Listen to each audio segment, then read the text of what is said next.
मेरा नाम श्रद्धा वालकर है और मैं 25 साल की हूँ। मैं 26 साल के आफ्ताब अमीन पूनावाला की रिपोर्ट करना चाहती हूँ। वो विजयनगर कॉम्प्लेक्स के रीगल अपार्टमेंट में रहता है। वो मुझसे गाली गलौज और मारपीट करता है।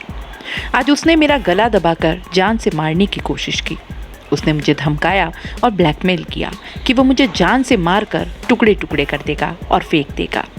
वो मेरे साथ 6 महीने से मारपीट कर रहा है, लेकिन मैं पुलिस में उसकी शिकायत करने की हिम्मत नहीं जुटा पाई क्योंकि वो मुझे जान से मारने की धमकी दे रहा था। आफ्ताब के परिवार वाले भी जानते हैं कि वो मुझे मारता पीटता है और जान से मारने की कोशिश भी कर चुका है। उसकी फैमिली जानती है कि हम दोनों साथ रहते हैं और वीकेंड पर वो लोग मिलने भी आते हैं। मैं आज तक उसके साथ रहती हूँ क्योंकि हमारी जल्द ही शादी होने वाली है और उसके परिवार की भी रजामंदी है। अब मैं उसके साथ नहीं रहना चाहती हूँ। श्रद्धा मर्डर केस में बुधवार को सबसे चौंकाने वाली जानकारी एक खत के जरिए सामने आई। श्रद्धा ने आफ्ताब के हिंसक बर्ताव के बारे में 2 साल पहले मुंबई पुलिस से शिकायत की थी।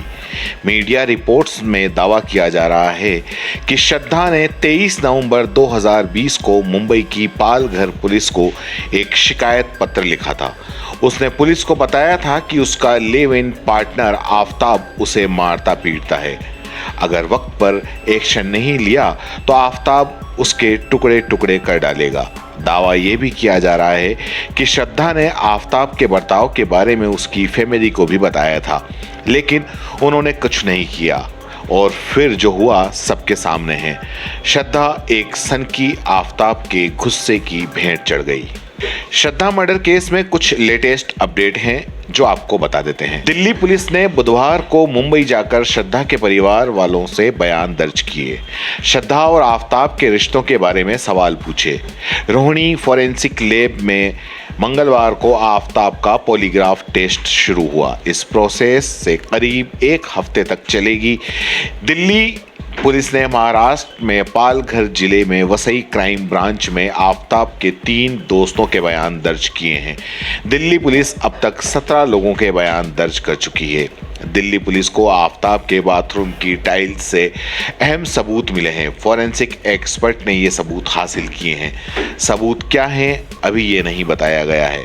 पहले आफ्ताब के बाथरूम की टाइल्स पर खून के निशान मिले थे। एक्सपर्ट की रिपोर्ट आने में 2 हफ्ते का वक्त लगेगा। पुलिस सूत्रों के मुताबिक श्रद्धा और आफ्ताब का एक कॉमन फ्रेंड भी सामने आया है जो ड्रग्स बेचा करता था। यह भी पता चला है कि श्रद्धा और आफ्ताब के बीच में कई बार ब्रेकअप हुआ था। हालांकि दोनों की बाद में सुलह कर लेना अक्सर हुआ करता था। Legal news website bar and bench और कुछ दूसरी मीडिया रिपोर्ट्स में यह दावा किया है कि आफ्ताब ने कोर्ट में मर्डर की बात कबूली है। जज से कहा है कि उसने उकसावे में और गुस्से में श्रद्धा का मर्डर किया है। यह भी कहा कि पुलिस को सब कुछ बता चुका हूं, अब घटना याद करने में मुश्किल आ रही है।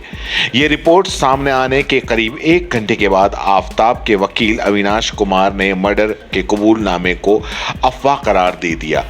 वे कैमरे पर बोले, आफ्ताब ने ऐसा कोई कबूलनामा नहीं किया है, ऐसा कोई स्टेटमेंट रिकॉर्ड में नहीं लिया गया है। हाँ, वह यह जरूर बताने की कोशिश कर रहा था कि श्रद्धा उसे उकसाती थी और दोनों के बीच झगड़े होते थे।